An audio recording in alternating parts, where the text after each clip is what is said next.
breakfast puppies? This podcast contains adult language and content and is meant for mature audiences. Listener discretion is advised. You're listening to The Glitterbois.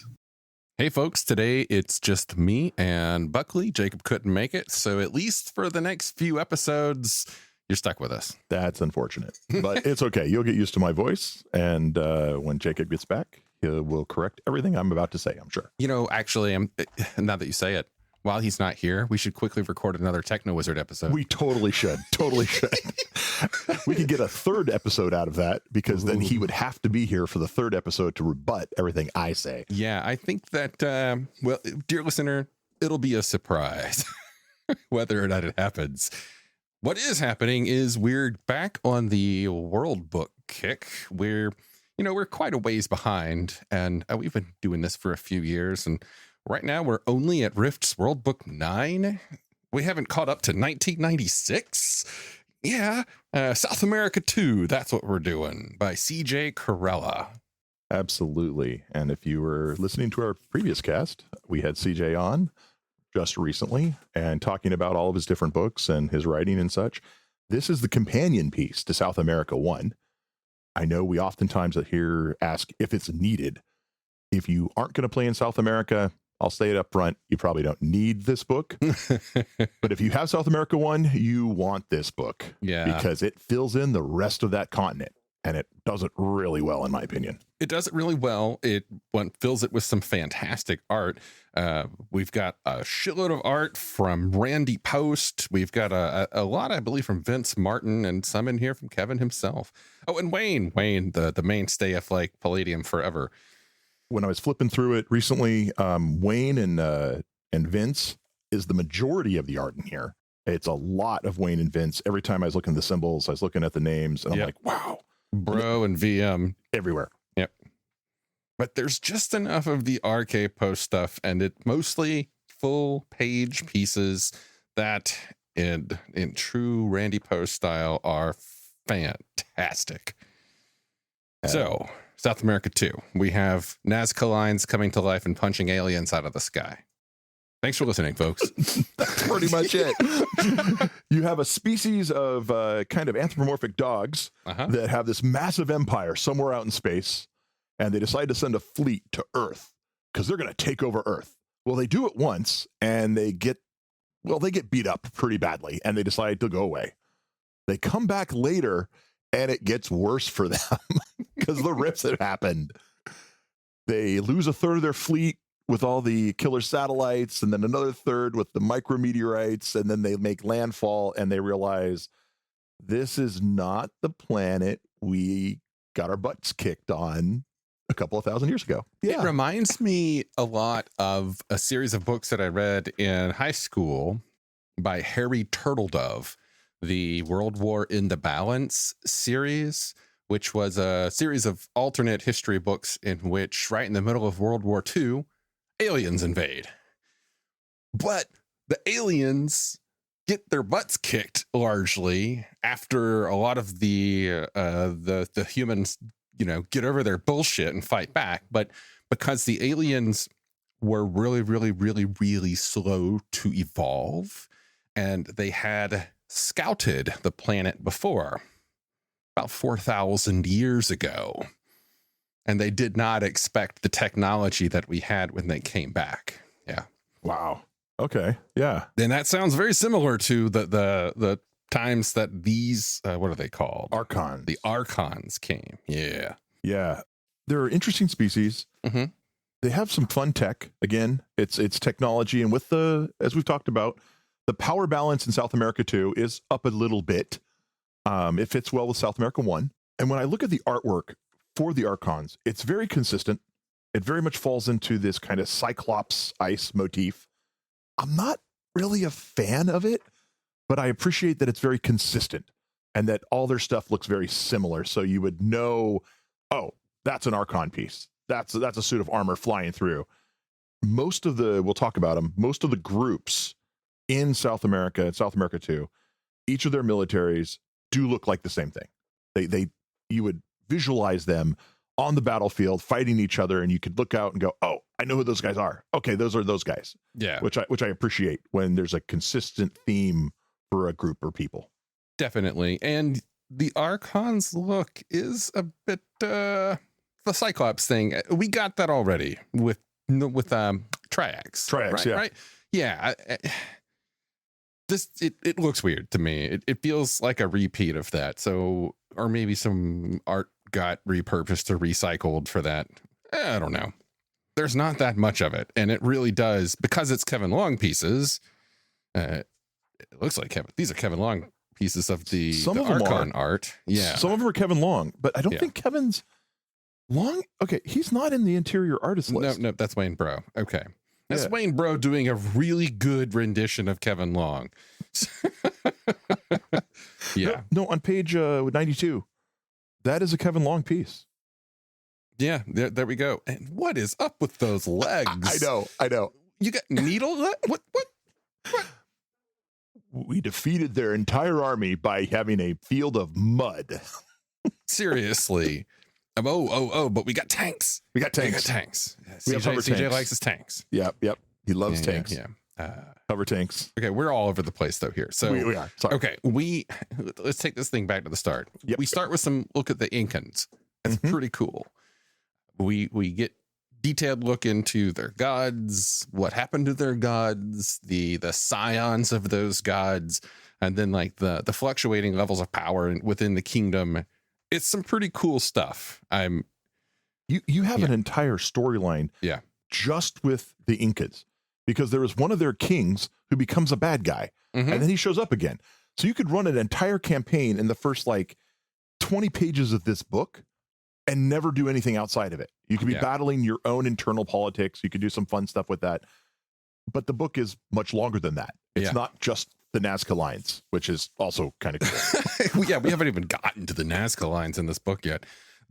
So the thing here carries forward what I love the most about South America 1 and of course Nightbane. Like, you get a detailed look into a faction, a nation in this region, one of the main players on the battlefield here, and it's dripping with ideas of stories. Like it's not just like, and on the 5th day he did this and the coalition hates him. Okay, next. It's all really good usable stuff. Looks into their lifestyles, their religious beliefs. So much here is very, very, very tangible stuff for a game master to work with. The book has 2 or 3, 4 groups that are very South American focused. Yeah. And culturally, they've done a lot here. And I know bits and pieces of that. I wish I knew more, but you kind of get a feel, okay, this is not small town Midwest. This is very different. It does a really good job of taking you somewhere foreign. And then we get to the Nazca lines. The Nazca lines, it's just some cool stuff because, okay, like, who drew them? Do we know now who actually drew them? I don't think so. Like in real life? I honestly don't know, because I think Nazca is the name of the region. Yeah. Right. So, it's like, but in this book, they tell you it was the Incas and it was the gods, and they built these huge things that are magical spells, 600 feet, 800 feet, half a mile large spells that do multiple different things. And that was part of their defense system and part of their energy gathering system for magic. You're like, what? Okay, cool. Yeah, they are South America books we've mentioned before. They get a bit of flack for the power level, and the Nazca they're up there. Yeah. But then again, the first character class in the book is the true Inca RCC demigod. So it kind of sets the stage for what we're going for here. Yeah. Average lifespan, 40,000 years. Yeah. Okay. You've been around a while. Yeah, it's pretty cool. Yeah. The Inca warriors are pretty badass. The sun priests. And then we get to the Nazca line makers. They're pretty awesome. They have some really cool powers. But I think, the whole ability to animate Nazca lines and, punch alien ships out of the sky is I don't know how it would fit in a lot of campaigns, but unless you played in this area, right? Yeah. Like it's pretty specific. The Rune Warrior, I've seen people play the Rune Warrior before. Those are kind of cool. They feel like another take on the anti-monster or a magical version of a Borg, basically. Mm-hmm. Yep. Yeah, and those are kind of cool. I really appreciate those. They're pretty awesome. They have some pretty badass stuff. They have some pretty strong weapons. They are, if you were to take them back to North America, they could be considered a little bit OP. But again, these guys are meant to stand up to Borgs, and they simply have a different source of power than technology. Works fine for me. Oh, absolutely. The line drawing stuff I think is pretty cool. One thing I think Palladium always does well is bringing in new ways to do weird shit like magic, and the Nazca line stuff is just one more way. It's not all immediately useful.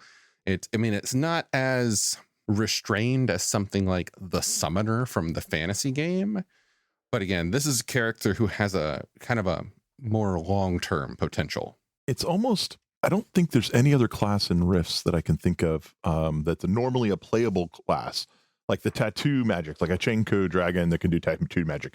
Because a lot of these guys, this magic is very utilitarian. Mm-hmm. Like you have to take the time to draw the picture to do the thing. But they're pretty powerful once you've drawn the picture, which is kind of cool. I envision someone that has like some sort of like Plastiman armor, right? This horrible cheap Plastiman armor, but has all these blue, indigo, black, and red drawings all over it. Like, what the heck is that? And then one of the drawings just punches you. Yeah. It turns into a horse and he rides away. That'd be cool.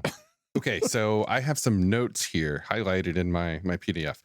One of them is on page 38. So there is a bit of text in the lower right corner that's called the Super Nexus point. And I would like to point out a bit of wording here. The area's ley line energy is so strong, the lines can be seen with the naked eye as glowing blue walls. Which is fascinating to me because the implication here then is that ley lines being visible is unusual. And yet, since the first frickin' Rifts book, the iconic picture of a ley line is a massive blue wall going across the landscape. And so when I've done this in games, when I've GM games, I will set if that's going to be standard for that incarnation of the game for me. Mm-hmm. It's always seen at night. I always say that you can see a ley line at night, almost invariably, because it glows and you see it. But on a big bright day, you might not see it. Yeah, this is pretty clear, at least a clear indication that unless it's a Nexus or something like that, you may not see them, which does like the beautiful artwork that I see in my head from the Rift's main book, from the Butts edition, where they're standing on that cliff and there's that huge line and you're like, what? It's like, or if you're a ley line walker or a TW and you can sense it, you're a ley line walker, you can sense it. If you're a TW wingboard guy and you're doing your Green Goblin, but you can't see the line that you're on, that's like driving down the freeway, but you can't see the freeway, that could be very interesting. I would suppose that the idea for the line walkers and the TWs is that they sense, quote unquote, where it's going. They use the Force trademark. They use the Force to follow the line. When I read that, I was very intrigued by that phrasing, because I always thought that they were frequently visible. I know that there's like really tiny ones. Right. But again, iconic, it's iconic. Yeah, absolutely. The other note that I have here is on page 42. Under the description of Inti the Sun God is a real nice callback to one of CJ's other books, where rumors that the deity once did battle with a group of godlike beings known as the Night Lord in a mysterious, shadowy dimension. Dun, dun, dun. Yeah. Yeah. There are other books that CJ has done that he does call outs like that. Mm-hmm. I can't recall them, but I know I've seen that before in others, and it might not just be CJ. I think other people have done it. Yeah, I imagine it's pretty. But that is kind of cool, yeah. like especially at this time frame when South America 2, not everyone would have seen Nightbane yet, right? It's around the time it was released, I think. So it's a nice, cross thing there. I really like the art for the ancient RCC Incan Undead. It's fantastic. That's on page 49. Yeah. And I also really like Post's art of the Blood Weeper on page 51. Yep. This is what I come here for. The 50 that's nightmare fuel. Yeah. Like that's unpleasant. And largely the rest of the book is just like stuff. Pretty much stuff. Weapons and robots and gear and some bad guys and some OCCs. Oh, that's right. There's the Megaversal Legion. I forgot about that. Yeah, don't forget about the Megaversal Legion. Yeah. The basically, hey, we're is the Dakir, I think is the I think that's how it's pronounced. Dakir. Basically, we are space mercenary slave masters, and we're going to go through time and space, grab really cool fighting units, the entire unit, suck them out of their time, give them some cool tech, and then force them to fight for us. I'm sure this won't turn out badly at all. Mm-hmm. I'm sure we can always do this. Yeah. The story there, you basically have two different species. One of them is, what is it, like the 7th Cavalry in early Gulf War II, basically are pulled out of Iraq or something and forced to work for them and forced to fight for them. Those crazy humans had to go fuck everything up. We're going to give them really cool tech and really cool weapons and hope that they don't fight us later. And then they show up on Rift's Earth and kind of make their own little beachhead because they don't think there's any way for them to get home. They're joined by a couple of their races and they make their own little spearhead. And it's interesting. It's like, again, it's in itself, it could be thrown away, but then they tell you, hey, no, they tried to build their own little home. And like with everything else in here, here's how they interact with all of the other governments and countries in the rest of this region. Mm-hmm. And those ones that like them, those are the ones that don't, they bring in the ideals of those people. And it's really interesting. And then here's some cool gear. Here's some cool gear. And another one of these tanks. Another tank. A main battle hover tank. Yep. There we go. And it's a good callbacks to the tank is an Abrams, a Neo Abrams, and then you have the Neo Bradley and a Neo Apache because that's what they knew, right? So they upgraded contemporary old Earth equipment and made it super high tech, which was interesting. Mm-hmm. One of the things I thought was a little overkill, but I understand why, is most of the unique tech that's for the different alien species or different groups all have a self-destruct feature. Did you notice that? Yeah. Like, it's like, oh, if you try to modify this, there's a good chance it's going to explode. So players stop trying to steal it. It's almost a little meta. It's like, there's a really high chance that if you try to modify this in any way, it'll blow up. It's almost like Kevin read over the whole thing. It's like, yeah. We got to put something in there.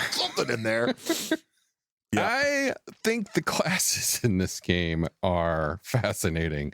You get everything from basically the gaucho, a cowboy, to the techno wizard crazy. Yeah. It's like, how can we make techno wizard or crazies more unique? Well, and then techno wizard does it. Cool. And then finally on page 137, have you ever wanted to play a velociraptor? Well, we got you covered. You want to play a sentient velociraptor? Absolutely.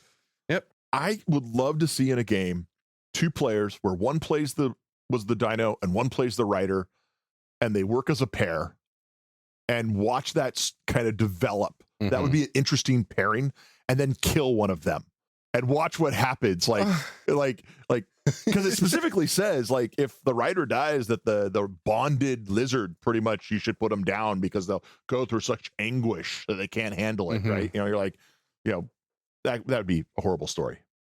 But yeah. I mean, Simvan ain't got nothing on these guys. No, not at all. Oh, that'd be interesting. A group of these that going up and interact with Simvan and see. What if they introduce a revolution in the Simvan culture? What if you find out that the dinos that they're riding are actually sentient and been kept down? And no.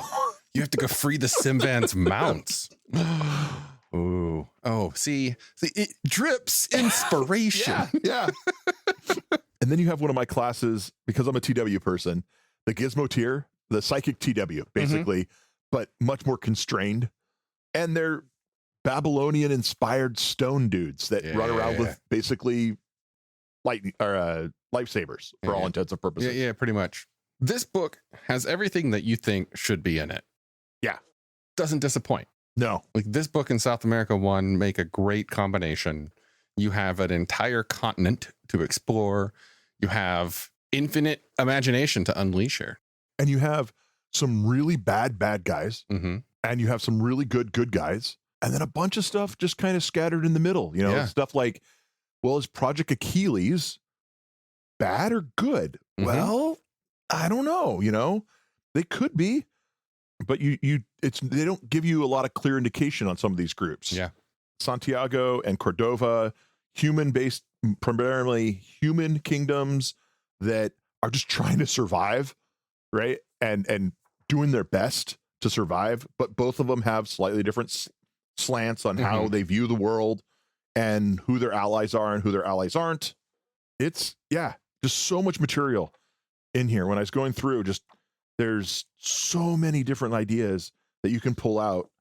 And I would say one of the mistakes that I often see people make with this particular book is they try to drop it somewhere else. Yeah, we've we've talked about that. Yeah. I think it's a mistake from the standpoint of a lot of times players want to play in the thing they know. They want to play in North America. Yeah. Right. So they want everything to show up in North America.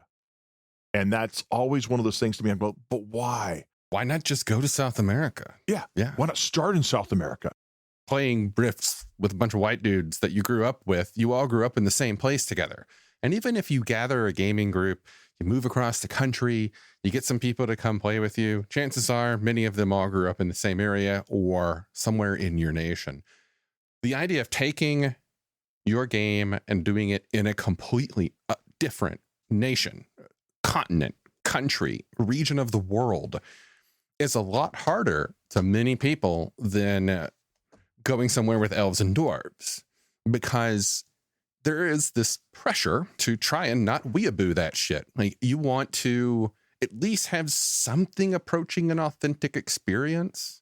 And it's hard to have that authentic experience when your game master is from fucking Sheboygan and has never left the country or something. You know, I can see why people want to do that. Like, yeah, they probably don't feel right running a game in a country they know nothing about other than some pages in a Rifts book. And I would say this book and South American 1 almost gives you enough to do it. I think it gives you everything and then some. And you can pick out the flavor and pick it up and pick up the feeling for each of these empires and what's going on in the people.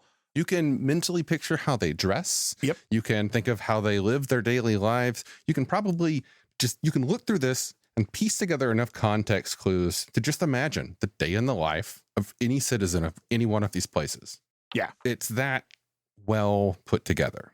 Yeah, absolutely. And I often wonder if these two books were one manuscript. I think he says something to that extent at the beginning of the first one.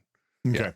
Yeah. I think he had said something about he wrote too much and they had to split it up or something. I don't have it immediately handy to check that, but I'm pretty sure we were expecting that. Well, it would have made it like a 450 page game book, which is a really big game book. For Palladium, definitely. Yeah. Well, for anyone. Like, I mean, I have books much bigger than that. But for okay. That's valid. That's valid. So yeah, South America too. Great book. You should get it. Chances are you already have it. Maybe you have it, but you haven't read it because, like good Palladium fans, you've bought everything, but probably never gotten around to reading everything. If this is one that you've been putting off, maybe you've heard people talk about it being overpowered, you should probably just avoid it. Give it a shot. Absolutely. I think you'll be happy with what you find in these pages. Every time I go through it, I find something interesting. Yeah. Especially you put them together and now you have a whole new setting. Give it a shot. Start a game. Plan for 4 sessions and then a year later determine that that was a heck of a campaign and never leave the continent because you don't have to. Yeah. There's so much there. Just these 2 books. Just these 2 books. Yeah. Well, thanks for listening, folks. We've got more world book discussions coming up very soon. In the meantime, I would encourage you, if you would, go find us on whatever podcast source you can and leave us a review. We haven't gotten many of those recently. I got a notification in my email like 2 days ago that I had a new review, and that new review was from September of 2024. It's like, wow, you're really late on that notification. Yeah, we would love to see some more reviews out there, get some more listeners, build a bigger community. So, drop a nice word or don't. I would prefer that you do, or just tell someone else who hasn't listened and say, hey, we got these guys over here. They're big fucking nerds. You'll probably like them. Give them a listen. Absolutely. Yeah. And then drop by our Discord and tell us all about it. Hope to see you there. Starships, magic, mystic martial arts, romance. All of these can be found in A Cloak of Blades by Isaac Scher. You might have heard my name before. I've done a lot of voiceover work for Breakfast Puppies, and I've recently released my first novel. It's available on Amazon as an ebook and paperback, and you can get it for free if you have a Kindle Unlimited subscription. I do hope you'll support my work as you're supporting Breakfast Puppies, and it's been a pleasure talking with you today.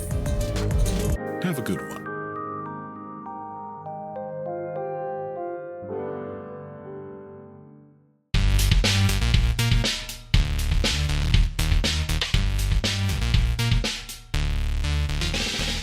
You've been listening to The Glitterbois, a Palladium Books fan podcast. Glitterbois, Rifts, the Megaverse, and all other such topics are the property of Kevin Siembieda and Palladium Books. Please buy all their stuff and help keep them in print and making more games. You can order directly at palladiumbooks.com, and their entire catalog is available digitally at Drive-Thru RPG as well. Our opening music is 8-Bit Bass and Lead by Furby Guy from freesound.org. This closing music is Caravana by Philip Gross, available at freemusicarchive.org. All sound effects used are self-made or acquired via Creative Commons 0 license. If you like what you have heard, find us on Twitter and Facebook as The Glitterbois. That's BOIS. And check us out online at breakfastpuppies.com/glitterbois. And also join us on the Breakfast Puppies Network Discord at breakfastpuppies.com/discord. And if you want to help us out, please spread the word and help us build a community. Thanks again for listening. We'll catch you next time.